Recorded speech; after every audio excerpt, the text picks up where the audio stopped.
YouTube? F-Man Critic back, and happy Thanksgiving, everybody. Now, last year, when I reviewed Thanksgiving 1 and 3, I promised you all I would review Planes, Trains, and Automobiles, and I'm a man of my word.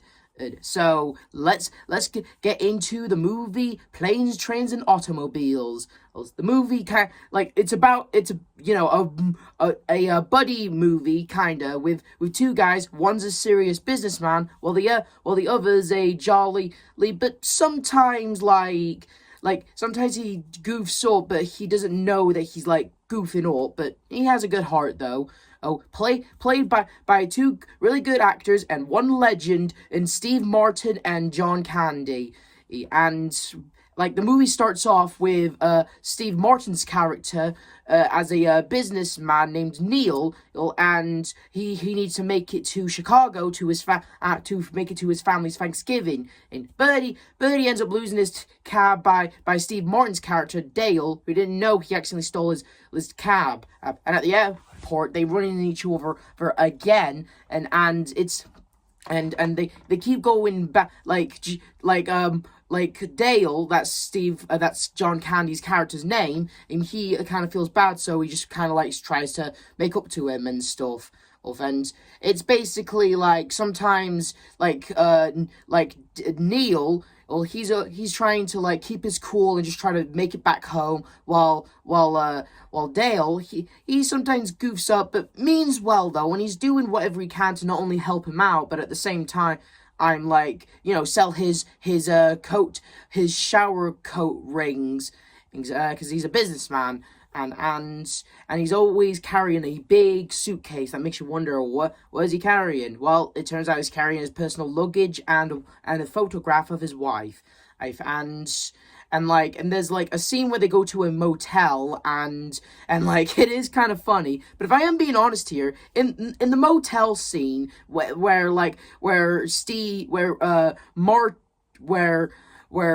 Dale and Neil, they kind of have a bit of an argument. And if I'm being honest here, I honestly assumed the argument part are where it was going to happen later in the movie, where they go back and forth on each other. I thought that was going to happen later in the movie. I mean, they do have an argument here and there, and even later in the movie.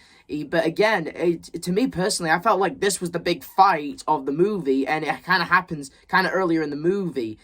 And another thing, actually, some lady comes in and steals cash out of their wallets, and that lady never gets arrested, by the way. What the hell? Oh.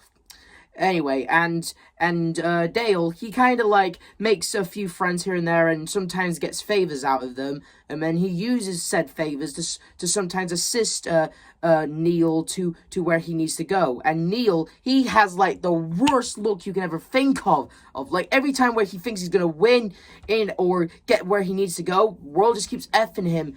I know how that feels, thinking, oh, you're gonna make it, you got this, you everything's all sorted out, it's gonna be a breeze now. But no, something f's up and makes your life more inconvenient, and it just continues. And yeah. And he always keeps ending up back with Dale, and there's also and it's also implied that Dale, he's never been home in years because he's always around, but there's also more to that. And as for Neil, well, he just wants to make it back to his family, and he's just very busy sometimes. His family's counting on him to make it back home, in a home that kind of looks like that home from Home Alone, if I'm being honest here. I do believe this is the same director who brought us Home Alone, I believe. So probably, I don't know.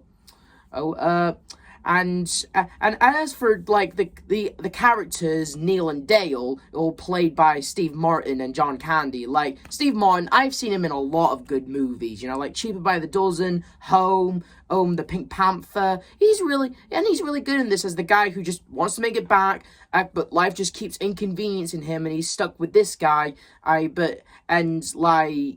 But he tries to put on a straight face and tries to, and there's a scene in the movie that's honestly the most infamous part of the movie, where he starts saying in the word fucking to a woman behind a register, like, and like he's like flipping on this woman who's just doing her job. Oh, he's all like, I want a fucking car right fucking now. Like, and like he's saying this to a woman who didn't do anything to you, lady. Like, if I tried to pull in that stunt, chances are I'd probably get my lights knocked out. And he kind of does later in the movie, be like a minute later, but not by saying the F word, by the way. Like, seriously.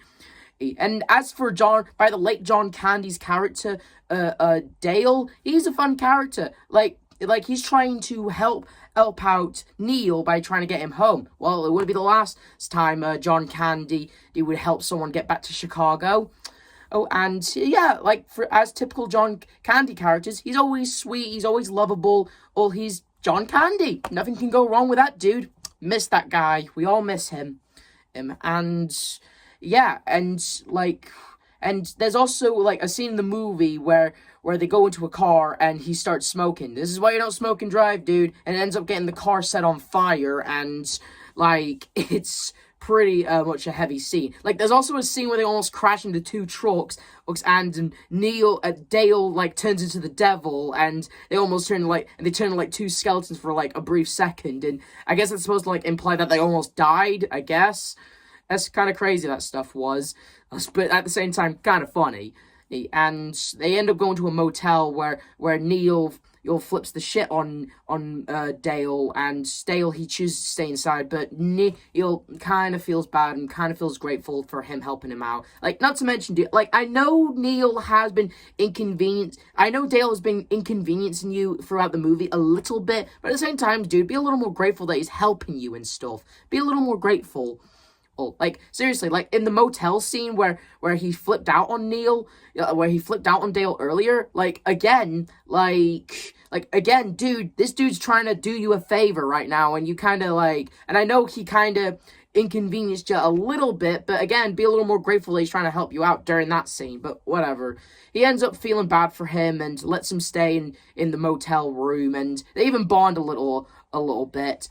And eventually they make it to the train station, and where they go their separate ways. And Neil, and I heard that Steve Martin, like, he didn't know the camera was on. So when he looked back on all of the stuff he had with Dale, it was the reaction on his face was actually genuine, and that's actually really cool to know. Oh, and he realizes that Dale, he hasn't been home in years, and his wife is dead.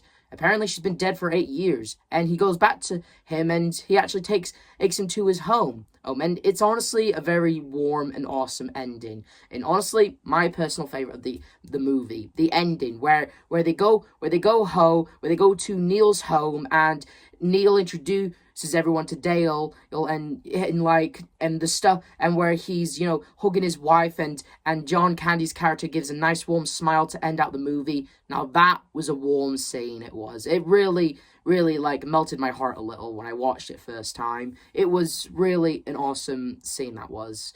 Like, he managed to make it he managed to make it back to home, and that was Planes, Trains, and Automobiles. It was one of the greatest Thanksgiving movies out there. They're about a man who's trying to get back home. And there's a jolly dude who's trying to help him out. Honestly, what can I say? It was a really fun movie about Steve Martin and John Candy butting heads, but at the same time being buddies to each other. It was a fun movie with some great laughs, some great stuff that happened, and all in all, a heartwarming ending that I will never forget. And this is the F-Man Critic telling you to like, subscribe, hit notification, and happy Thanksgiving, everybody.